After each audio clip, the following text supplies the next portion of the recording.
Hello everyone, সবাই তোমরা কেমন আছো? আশা করি তোমরা খুব ভালো আছো আর আমিও খুব ভালো আছি।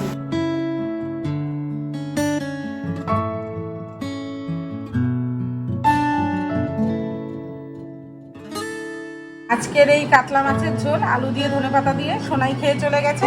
আমি আর গুড্ডু খাবো। ভাত আর ভাজা আছে, উচ্ছে দিয়ে কুমড়ো দিয়ে আলু দিয়ে পেঁয়াজ দিয়ে একটু ভেজেছিলাম, সাদা সাদা পটল, ওই পটল নিয়েছিলাম। আজকে পটল চিংড়ি বানিয়ে ফেলি। গুড্ডু এখন টিভি দেখছে, পড়াশোনা কমপ্লিট করে এই যে টিভি দেখছে আর লাফাচ্ছে।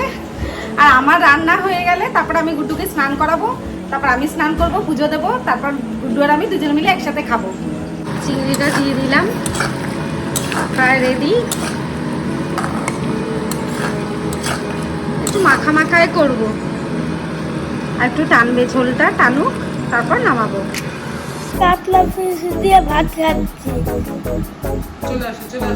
গুড্ডুর ভাত খাওয়া কমপ্লিট। এখন গুড্ডু কি খাচ্ছে? এটা গ্রিন অ্যাপেল খাচ্ছে। ঠিক আছে, খাও।